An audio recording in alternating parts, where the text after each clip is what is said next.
In the first video that I did where I made this little tray, I did not use supports. And you can see with this red area underneath here, that really needs to have supports. But I wanted to do the test, and you guys got the opportunity to see the test.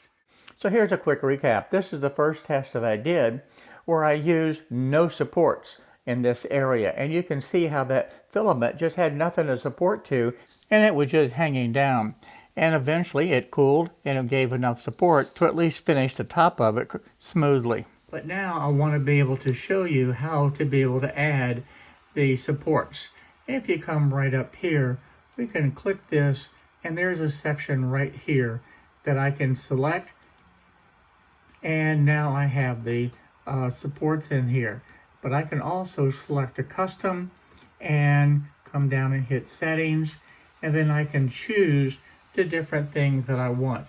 And really all I want to be able to do is support the extruded section, and I want to be able to have the placement, and I want to have that overhang be supported.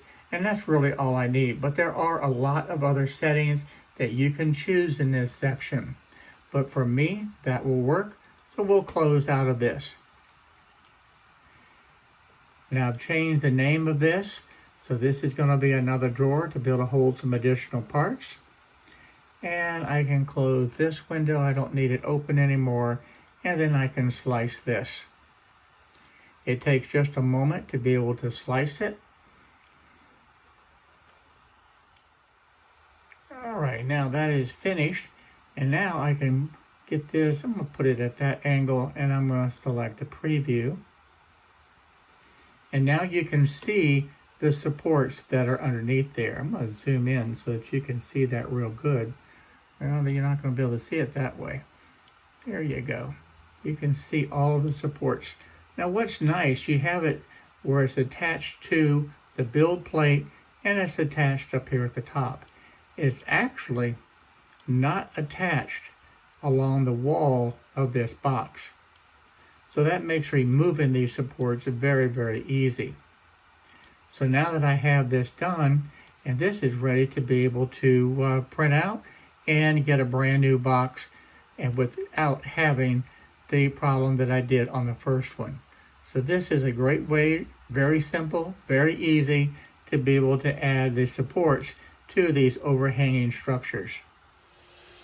In this very short video, I want to show you just the advantage of having supports.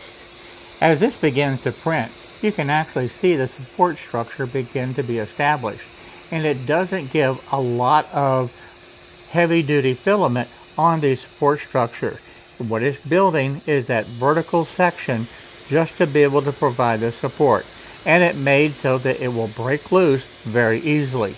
And that's the key to this whole entire process on these support structures. It doesn't damage the look of the finished product. What it actually does is enhance and make the finished product look even better by providing the proper support for the overhanging areas. In this case, the little handle. I also am very impressed with this Elegoo version of Cura because they have put in some default settings that absolutely works fantastic even for the beginner first time printing. Now granted, you can tweak it, but it's great to begin with.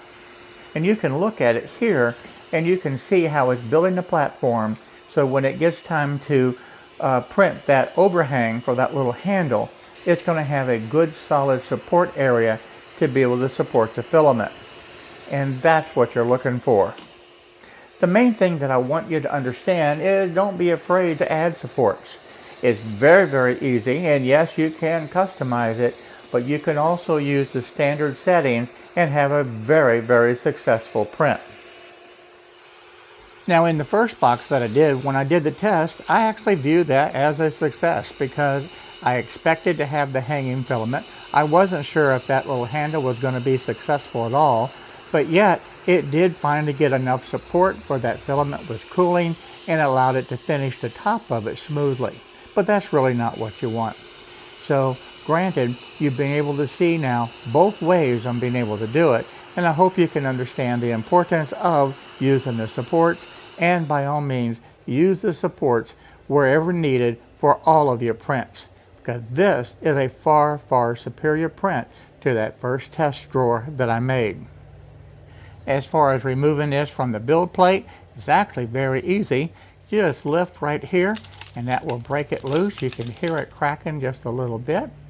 And that's really all that's necessary, because at this point it'll just lift off. Now if you look at this, you can see the print quality is quite good. Now this is all default settings. I haven't gone in and really tweaked anything other than just using based on the default settings. So over time I'm going to be tweaking these different settings so that you can see the differences. And the other very key important element to being able to have a good print is to make sure that your Z height is absolutely correct. It's time to remove the brim, and you can see how that just comes loose very easily. And watch this. Just very gently push that, and that whole assembly for that support structure comes off. And that leaves this underside area very nice, very smooth, and that's what you're looking for. So this print turned out absolutely fantastic. And as I had said earlier, Elegoo has done an excellent job on being able to set up default settings in the Cura software. And remember, they have their own version of the Cura software for their specific machines. And yes, go ahead, consider tweaking it, but it's not really necessary for the basic type of materials. And you can see how this box turned out. The underside of it is perfectly smooth as well with the supports, and the only thing that I changed from the first file to this file was adding the supports.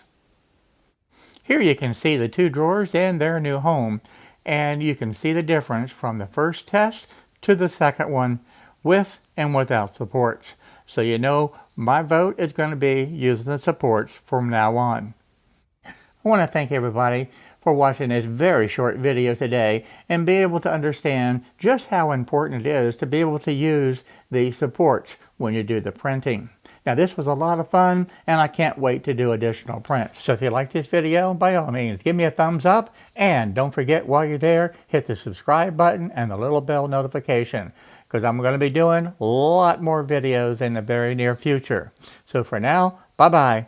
Can't wait to see you again real soon.